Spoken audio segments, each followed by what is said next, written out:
Hi, my name's Rowena, and 12 years ago, my family erased me like I was nothing. No calls, no holidays, just gone. Now?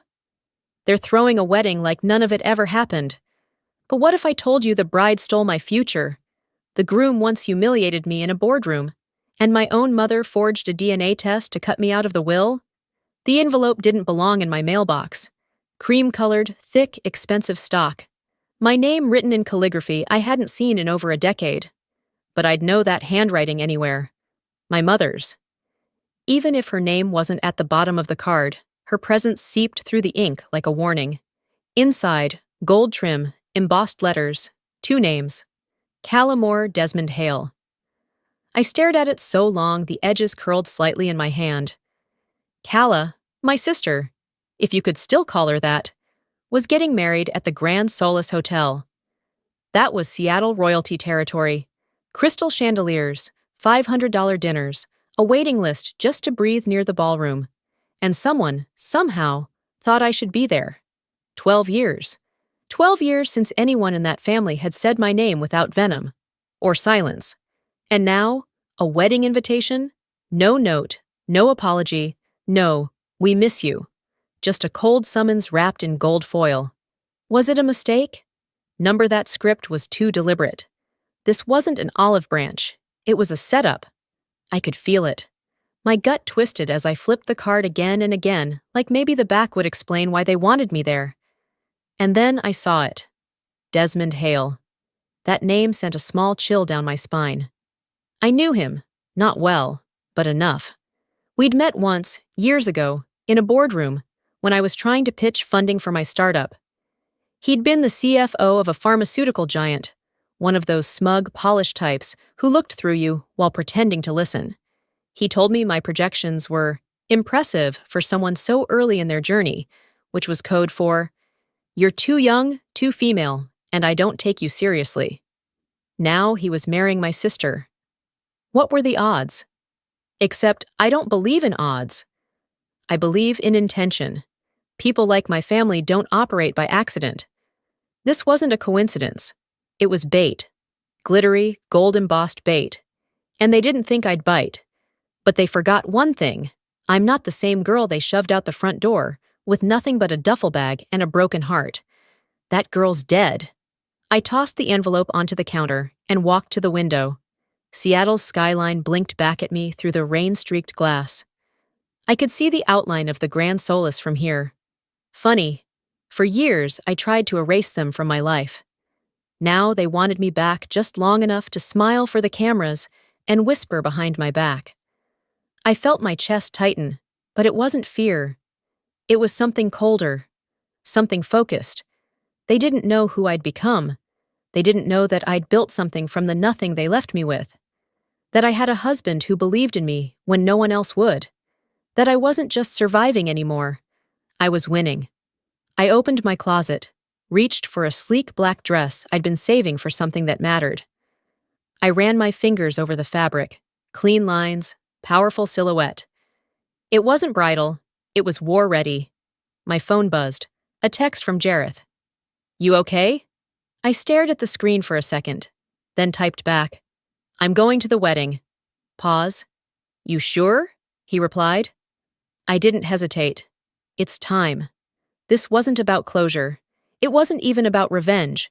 It was about reclaiming my name, my story, my damn place in the room. They wanted a spectacle. They'd get one, but not the kind they were expecting. I zipped the dress, stepped into my heels, and looked at myself in the mirror. Polished, composed, ruthless. I wasn't going to beg for a seat at their table. I came to flip the damn table over. That night, I couldn't sleep. My body was still, but my mind wouldn't shut up. Jareth was out cold, but I sat by the window, city lights flickering below, clutching the invitation like it might bite. So the next morning, I did what I always do when my head gets too loud. I walked. Pike Place was just waking up, crates clattering, espresso hissing, the air thick with fish and bread and tulips. It should have calmed me. Instead, it took me back. Back to being 16, second-hand cardigan, hoping someone, anyone, would believe me. It was the day my mother's diamond necklace disappeared. I wasn't supposed to be in her room. Calla left the curling iron on again, and I got blamed. I went in to unplug it. That's it. 10 minutes later, my father's voice boomed through the house. She was the only one in there, Calla said, fake tears and all. My mother didn't even pause. You've always been selfish, she snapped, and now this. But my dad, that look in his eyes, like I was something he couldn't wash off. Disappointment follows you like a shadow, he muttered. They never found the necklace. Not in my room, not anywhere. But it didn't matter. The damage was done. I wasn't punished. I was erased. Dinner alone, no rides, no friends. Just silence. And Calla, smirking in the hallway, like the universe had finally aligned in her favor. That's when I learned the truth. In my family, image mattered more than facts, and they'd already picked their golden child. College was supposed to be my reset. It wasn't. It started with whispers. Then, one day, my roommate shoved her phone in my face. Did you see this? A student blog post. The real Rowena Clade. The girl who lies, steals, and plays the victim. No author, of course. But the tone? I knew it like a scar. She manipulates professors. Ask her about the necklace her family never got back. My stomach dropped. My inbox dried up. Project partners vanished. A professor pulled me aside. Perception matters. I wanted to scream, but I'd learned. It doesn't matter what's true, just what people think is. That post cost me a research grant. Almost made me quit school. I couldn't prove it was Calla, but I knew. She didn't just want to win. She needed me to lose. I thought I'd moved on. Buried all that. Until last night. Until that envelope reopened the wound that never really healed. Back home, I pulled up the old blog. Didn't think it would still be live. It was. Still online. Still poisonous. No tears this time, just fire. They never cleaned up the mess, I whispered. They never thought I'd come back to find it. I screenshotted everything. Saved server data. This wasn't nostalgia. This was evidence. Because that 16-year-old girl, the one they silenced, she'd been waiting, watching, growing teeth. And now I've got the shovel. The irony hit hard the next morning. I wasn't even looking for it, just sipping coffee, half awake, scrolling through emails, when a LinkedIn notification popped up. Congrats to alumna Calla Moore for her groundbreaking research featured in the Leaders in Wellness Spotlight. My stomach dropped. I clicked the article, already bracing for impact. Sustainable Solutions in Community-Based Nutritional Support. My title, word for word. The phrases. The model. The exact conclusion I spent months refining. Every line lifted, scrubbed of my name, and stamped with hers. There she was, beaming beside the article, polished, radiant, like life had only ever handed her green lights. You've got to be kidding me, I whispered, but of course she wasn't. Calla had always gotten away with it. And our parents? They'd just nod, beam, and say, she's gifted, honey. Maybe take notes. They never asked where her talent came from. Back in college, I was barely staying afloat, tutoring at sunrise, stocking shelves past midnight, living off cold ramen and campus Wi-Fi. My thesis was everything. 8 months of work, a nutritional model for underserved neighborhoods, built from real community data. One night, Calla dropped by, said she was just in the area. I was exhausted, proud, starving for validation. I think this could actually win something, I told her. Maybe even that Women in Health Sciences scholarship. She smiled. Too soft, too sweet. Wow, you did all this? I should have known. A week later, my research folder vanished from the student drive. IT found nothing, no log, no trace. I submitted an old backup, half done. It bombed. Guess who won the scholarship? Calla Moore, they announced at the spring gala. My name wasn't even listed. She waved. My parents clapped in the front row. Someone behind me muttered, "She's just on another level." I smiled like I wasn't breaking in half. I never told anyone. Who would believe me? The tired, angry sister? The girl barely passing biostats? She earned it, Mom said when I brought it up. She works harder than you think, Dad added. You could learn from her. I did. Now, 10 years later, I printed the LinkedIn article and slid it into a manila folder, already thick with receipts. Screenshots of her anonymous blog posts, suspicious transcripts, sketchy financial records. That fake smile she wears like it's bulletproof. This wasn't about revenge. It was about proof. For me. To know I hadn't imagined it. That the lies were real. That they didn't forget me. They erased me. I added a sticky note to the folder. This is where her story ends. Still, I didn't comment. Didn't forward it. Didn't say a word. I waited. Because I've learned, when someone sets a trap for you, the smartest move is to pretend you didn't see it. Then show up anyway. Let them shine. Let them get comfortable. I'll be the one holding the switch when the lights go out. She wore the crown, but I built the throne. And now, I'm coming to take it back. I didn't expect an old photo album to rattle me. It was just supposed to be part of the prep, gathering context, gathering proof. But as I clicked through a buried Facebook album titled More Family Memories, something snapped loose in my chest. It was the smiles that gave it away. Too white, too perfect. Each frame felt like a page from a catalog. Holiday sweaters in forced harmony, Easter brunches with pastel lies. The background changed, but the script never did. And she was always at the center. Vivian. My mother didn't smile. She presented. Her jaw was always tight, her eyes rehearsed. Even back then, she made it look easy to stage a perfect life while making sure no one saw the blood under her nails. Her words rang in my ears, that same tired phrase she tossed around like air freshener. We don't air our family's mess in public. Right. We just bury it under matching napkins and crystal goblets.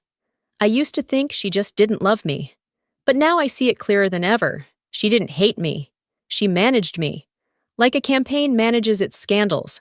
She had always been the one pulling strings. Not in bursts of rage, but with a scalpel. Clean, precise, always in control. My father may have delivered the harsh words, and Kala the stabs in the back. But the choreography? The way our family twisted around appearances and silence and shame?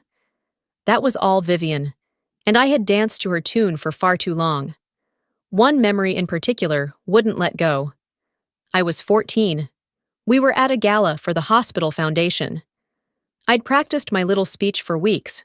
Nothing big, just a thank you on behalf of the Moore girls. Something about community and opportunity. I stood there in a borrowed dress that itched at the seams, trying to remember the words. I stumbled. Not even badly, just lost my place for a second. I saw her smile tighten like a crack in glass.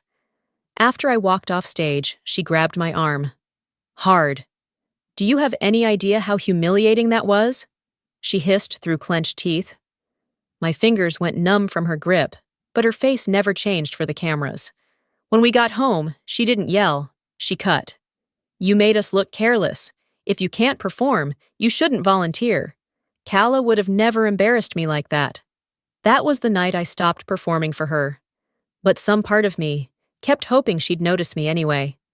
Maybe that's the cruelest part, when you stop expecting love but still ache for approval. I closed the photo album and opened a document I hadn't touched in months. The file labeled Family Patterns. It wasn't evidence, not legally. But it was proof. My proof. The interviews Kala gave over the years, they echoed phrases Vivian used constantly growing up. Excellence is the bare minimum. Real strength is staying quiet under pressure. It wasn't just coincidence. Vivian didn't raise Kala. She wrote her. She didn't favor Kala because she loved her more. She favored her because Kala played the role better. Compliant, camera ready, willing to be molded. Me? I asked questions. I broke choreography. I refused to smile when it felt fake. So she tried to snip me out of the frame. Well, not anymore. I added more to the folder. Photos, clips, articles. Then I opened a new email window and paused. The cursor blinked. You taught me to be silent, I whispered. the words bitter on my tongue. Now you'll hear everything I've held back. I typed slowly, deliberately. Subject line: regarding Moore family reputation. I attached my notes, a handful of curated records, and a short summary. Then I sent it. The recipient? A journalist named Becca Lane. We'd worked together once, years ago, when I helped her expose corruption at a supplement chain. She owed me a favor. She also had no problem burning powerful families to the ground. I didn't need her to publish anything. Not yet. But I needed her to know the story was real.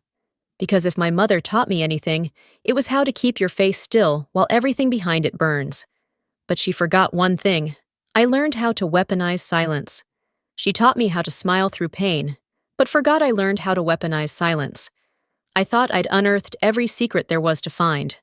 But then came the envelope. No return address, no handwriting I recognized. Just a plain white envelope in my mailbox, sealed with purpose. Inside, folded neatly between two generic sheets of copier paper, was a DNA report. At first, I didn't process it. I skimmed the header. Private Genetic Screening, Pacific Diagnostics, 2015. Then my eyes locked onto the result at the bottom. Inconclusive maternal match. My heart stuttered. I read it again. And again. The name listed under subject was mine. Rowena Clade. The maternal sample? Vivian Moore. I felt the floor shift under me. My body reacted before my mind could catch up. Heat flushed through my chest, my skin cold and clammy. No stamp, no note. Just that one phrase. Inconclusive. I sat down, hard. It was fake. I knew it in my bones. But that didn't matter. Not when it had already done its damage. I opened my old records drawer, the one I almost never looked at. Buried under tax returns and expired IDs was the last legal correspondence I'd received from the Moore estate's attorney. A scanned copy of the revised will, dated just 6 months after that DNA report. My name, gone. I wasn't just cut out of the will, I was erased from the lineage. This wasn't just banishment, this was extermination. Vivian didn't want me to walk away. She wanted to burn the bridge so thoroughly that even the ashes couldn't whisper my name. That day, I remembered something I hadn't let myself revisit in years. It was 2016. I was 23. I'd called the family lawyer, more out of desperation than hope, asking about my grandfather's inheritance, the one he'd once told me I'd receive, no matter what your mother thinks. I never got a call back. Weeks later, the accountant emailed me with a single line. You are not listed as a beneficiary on file. I assumed it was punishment, that they were still angry I'd left without a goodbye. I blamed myself. Now I know the truth. My own mother manufactured a lie so clinical, so clean, no one questioned it. Why would they? People believe paperwork. They believe doctors and seals and signatures. They don't believe daughters who were always difficult. But Vivian forgot one thing. Lies leave trails. And I've learned to follow them. With Jareth's help, we tracked the clinic. Pacific Diagnostics had closed 3 years after that report was dated. No surprise, it turned out to be a shell company, flagged for financial irregularities. One of the doctors listed on the form had his license revoked for falsifying lab results. A payment surfaced, $5,000 wired to a private P.O. box weeks before the report was filed. The sender? Vivian Moore. She didn't just want to forget you, Jareth said quietly, his hand resting on my back. She wanted the world to forget you ever existed. I didn't cry. I expected to, but something inside me had already died long before the paperwork showed up. I was done grieving. This wasn't the kind of hurt you wept over. This was the kind of betrayal you sharpened into strategy.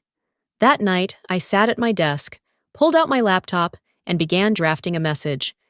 It wasn't a rant. It wasn't a plea. It was a reckoning. Clean, final, impossible to misread. Subject, I know. I wrote, I know about the test. I know about the lie. And I'm done playing the daughter you tried to delete. I paused. then added one last line. Undo it, or I'll do it publicly. No threats, no theatrics, just truth with a spine. I hit send, and I smiled, because for the first time in years, the silence that followed wasn't mine to carry. She tried to erase my name, but now, the grand solace shimmered like a lie made of glass, too perfect, too polished, like no one inside had ever tasted shame, which made it the perfect stage. I walked through the lobby with my head high, wearing a navy silk dress that clung just right, backless and unapologetic. I didn't come to blend in. I came to be seen. The ballroom doors swung open, and just like that, every eye in the room landed on me. The hum of conversation faltered. A few gasps. Champagne flutes paused mid-air. Vivian's hand twitched, her perfectly manicured fingers tightening around her crystal stem. Her face didn't break, but her eyes said everything. She wasn't supposed to come. Calla looked up from her seat near the stage. Her smile strained. It cracked at the edges, like something brittle left out in the cold too long. And Desmond, God, Desmond! His jaw clenched the second he saw me, like memory hit him harder than he expected. I took a slow step forward, then another, letting the quiet stretch. You didn't expect me to RSVP, I said, voice even, eyes locked on my mother. I didn't. I just arrived. I wasn't here for forgiveness. I was here for the reckoning. Dinner continued, but the air stayed heavy. The clinking of silverware sounded like distant thunder. People whispered, pretending not to stare, but they all did. The toast began. Calla's best friend stood, glass raised, gushing about love, resilience, destiny. I let her finish, let the polite applause settle. Then I stood. I'd like to say a few words, I announced, stepping up beside the speaker. Calla's smile dropped like a shutter. I held up my glass. To truth, I said, letting the pause hang like a blade. And those who fake it. The silence was instant. Even the music stopped. I turned to my sister. Calla, I said sweetly, where exactly did you earn your MD? Her lips parted, but nothing came out. Just a stammer, a slight shake of the head. I only ask, I continued, pulling a small folder from my clutch, because this transcript you submitted to the Health Advisory Board, it's interesting. I handed it to Desmond, who accepted it without a word. It says you graduated with honors from Pacific University. Problem is, the course codes don't match their curriculum, and you never submitted a final capstone. Also, your GPA inflated. By quite a bit. Calla's voice finally cracked through the tension. This is insane. This is not the time or place. Vivian stood then, her voice sharp, trying to take control. Enough of this. Rowena, if you had an ounce of class. I turned to her, calm as ice. Class? You forged a DNA test to disinherit me. Sit down. Gasps spread like wildfire. I looked back at Calla. You built your entire career on a lie, a medical lie, while real people trusted you, believed in your expertise. Desmond's hands trembled as he scanned the document. He looked up at her slowly. Is this true? Calla didn't answer. She couldn't. He dropped the papers onto the table and stepped back. I defended you, he said, voice low and tight. God, I defended you to everyone. Calla reached for him. Des, baby, please don't let her ruin this. She didn't ruin it, he snapped. You did. And with that, he walked out. Calla tried to follow, but no one moved with her. The room remained still. Her audience evaporated. Her perfect image cracked under the weight of her silence. I didn't stay for dessert. I walked out of that ballroom without a glance back. Outside, the night air was crisp, cold against my skin, but I welcomed it. I breathed it in like clarity. My phone buzzed in my bag. A voicemail. I didn't need to listen. I already knew the tone. Tight, venomous, calculated. Vivian always did hate losing control. I deleted it without opening it. Above me, the sky stretched dark and open. I looked up and smiled. That was just the beginning. I didn't tremble. I didn't second guess. They built a house of mirrors, and I just threw the first stone. The message landed in my inbox at 6:14 a.m. No subject line, no sender name I recognized. Just one sentence. I remember you. You deserve to know what really happened with Kala's suspension. My pulse kicked. I clicked. An attachment loaded. A redacted hospital incident report dated back to 2017. Patient. Male, age 9. Diagnosis. Mild asthma, overnight observation. Outcome. Induced coma due to incorrect dosage of epinephrine. Attending. Dr. Calamore. Status. Case dismissed. No charges filed. No charges. No accountability. Just a buried scandal and a clean slate. I blinked at the screen, barely breathing. Attached to the email was a short note. She wasn't supposed to be near a pediatric floor, but they pulled strings. I couldn't say anything back then, but maybe you can now. My hands trembled, then steadied. This wasn't just about me anymore. I saved the files, encrypted them twice, and moved. Fast. By noon, an anonymous tip landed in the inbox of 3 independent Seattle health watchdog blogs, the kind of outlets that thrived on whistleblowers and weren't afraid of lawsuits. I didn't sign my name, I didn't need to, but I also didn't stop there. I opened a new message. To Dr. Thomas Kellner, subject, more residency reinstatement, clarification needed. Would you like to clarify how your star resident was reinstated without a formal hearing after a pediatric incident with long-term trauma effects? I'm attaching records you may have forgotten to review. I didn't need him to reply. The silence from institutions is always louder than their words. By the following morning, Kala's profile was scrubbed from the hospital's website. Social media lit up like a spark to dry leaves. Dr. Calamore removed from pediatric center list. Why? Unconfirmed rumors about malpractice in 2017 resurface. I watched from my laptop, coffee in hand, the way one might observe a building being demolished. Controlled, necessary, satisfying. At 3:42 p.m., Vivian showed up at my door. She didn't knock, she pounded. I opened it calmly, stepped aside. You've gone too far, she hissed, barely inside. This is your sister's wedding week. This is accountability week, I said, arms crossed. You're destroying her life. She put a child in a coma. No charges were filed. Because you made sure of that. Her eyes flared. You don't understand the pressure she was under.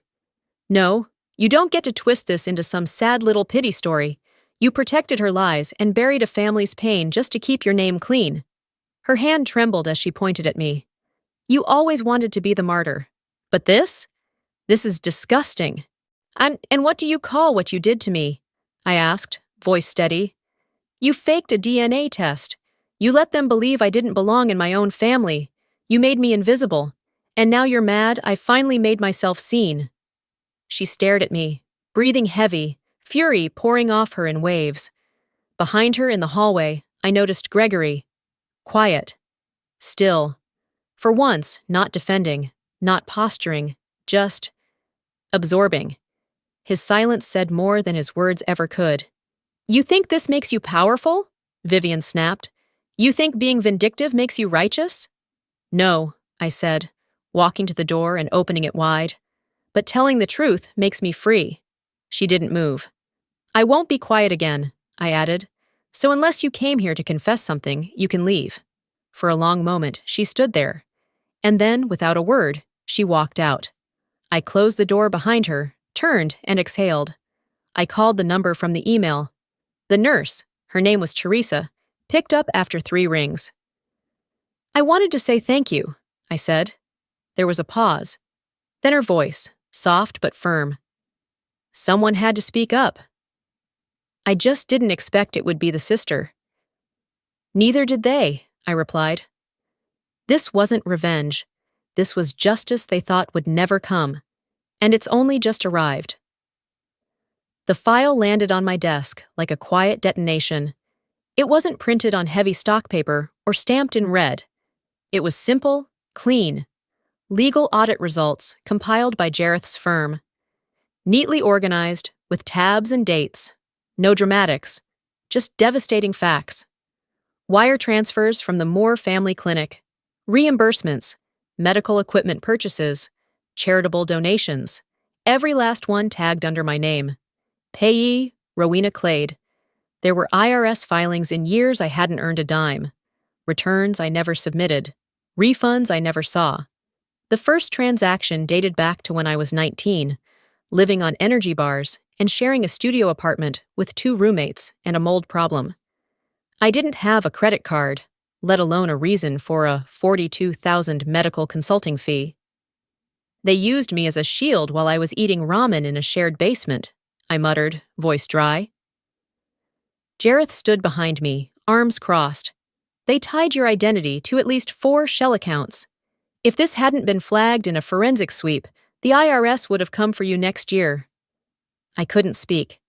There's a difference between being abandoned and being exploited. One leaves you hurt. The other leaves you gutted. They didn't just cast me out. They built a financial firewall from the ashes of my existence. That night, I didn't cry. I didn't scream. I moved. Because I finally had the final brick, and I was going to take the whole damn tower down with it. The Moore Foundation Gala was black tie, media heavy, crawling with donors and legacy families. I didn't have an invite. I didn't need one. I wore black. Slipped in through a side entrance, past catering trays and wine lists, and the rot of polished corruption. Gregory was mid-speech when I walked onto the stage. The room hushed like someone had pulled a fire alarm. He blinked, confused, until recognition dawned. Vivian froze mid-sip. Calla flinched. I smiled, microphone in hand. "Before you donate tonight," I said, slow and calm, "you might want to know where your money's been going." Gasps echoed as I handed a USB drive to the AV tech behind me. Screens around the ballroom flickered, then filled with spreadsheets, emails, bank logs. One labeled file read, Rowena Clade Consulting. Beneath it, a signature, G. Moore. People murmured. A few stood. One donor's wife whispered, "Is that her real daughter?" Vivian turned pale. Gregory reached for the mic. "This is a mistake. These documents. This is clearly doctored." "Actually," a voice said from the crowd, "they're not." Jareth. He stepped forward, suit crisp, expression unreadable. "Our firm submitted the originals to the IRS and the State Attorney General." Gregory's mouth snapped shut. Then Desmond appeared beside him. "And to the medical board," he added, "because I won't stand behind frauds anymore." Vivian tried to salvage it. She reached for Calla, but Calla pulled her hand away, glaring. "How could you drag me into this?" she hissed. Row by row, the audience turned on them. The once perfect Moore family, Seattle's elite, unraveled in front of donors, press, and legacy families. Right there under the chandeliers they loved so much. I didn't flinch, didn't move, just stood there in the storm of their collapse, steady as stone. They had the money, the status, the lies, but I had the truth. And it was louder than all of them. I didn't wait for the fallout. I didn't linger for applause. I walked out. Outside, the air was cold but clean, the kind of crispness that made everything before feel suffocating. My heart pounded, not from nerves, but from release. This moment wasn't revenge. It wasn't fury. It was peace. It was truth, finally unchained. I looked up at the sky, the city skyline twinkling like it was in on the secret with me. "And truth," I whispered, "is finally enough." I wasn't trying to destroy them. I just stopped protecting them, and they did the rest. 2 weeks later, my world was quiet. Not the eerie kind of silence that follows an explosion. Not the numb, shell-shocked stillness that feels like it's waiting for something else to fall apart. This was peace. Sunlight streamed through my bedroom window. For once, I didn't wake up dreading a phone call, a headline, or a lawyer's letter. No reporter had camped outside. No call from Vivian. Not even a burner text from Calla. Just air, still and clean. I padded barefoot to the balcony, coffee in hand, robe loose around my waist. The city below kept moving, but up here, it felt like time paused for me. Is this what healing feels like? Not a roar. A hum. I sipped my coffee and let it settle into me.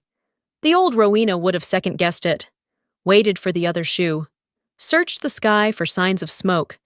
But not this time. Because nothing was left to burn. I still hadn't deleted the voicemail. I don't know why.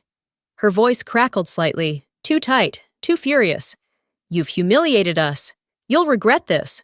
I don't know who you think you are, but you will answer for what you've done. But it was the last line that stayed with me. Not the words. The sound. A catch in her throat. Almost like pain. Almost. It wasn't an apology. Not even close. It was still control, even now. Still spinning her narrative, even in defeat. But it didn't sting anymore.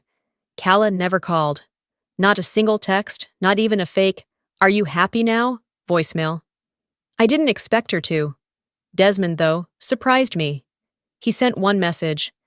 "I didn't know. I'm sorry." I stared at it for a long time before typing back, "I know. I believe you. But I don't need anything from you anymore." And I meant it. Letting go doesn't always come with closure. Sometimes it just comes with choice. Gregory's medical license was under suspension. The clinic was frozen, pending a full investigation. IRS audit teams had started combing through 12 years of reports. Vivian had gone dark. No interviews, no charity appearances, no statements. And Calla? Word was, she left the city. Quietly, probably hoping to rebuild somewhere no one knew her name. I wasn't gloating. I wasn't celebrating. I wasn't anything. I was watching. Because when people fall, it's easy to cheer or pity. But sometimes, the most powerful thing you can do is simply witness. That's enough for me. That afternoon, I walked into my office downtown.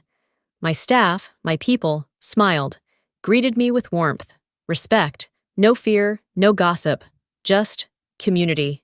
Miriam showed up that evening, my first real boss, the one who handed me a broom instead of a lecture when I was 17 and homeless. She brought flowers, sunflowers actually. "You made it out," she said, her voice cracking just slightly. "I had to," I told her. There was no air left in there. Jareth took my hand across the dinner table that night. He didn't say much. He didn't need to. "You did what no one else could, Ro," he said finally. "You gave them every chance. And when they still chose power over love, you didn't let them take you down with them." I nodded, too full to speak. Not with food, with clarity. Because I had spent years thinking justice had to look like punishment.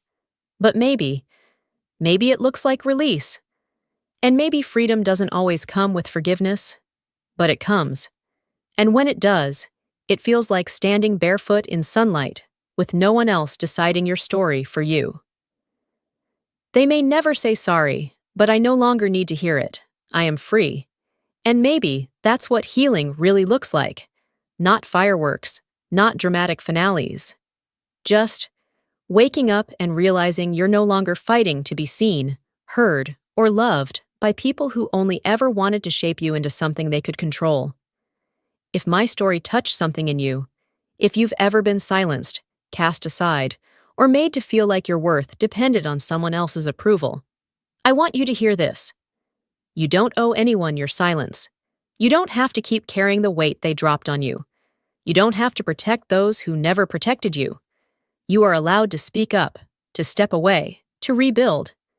And yes, even to thrive without ever hearing, "I'm sorry," because forgiveness is powerful, but freedom is everything. Now, I'd love to hear from you.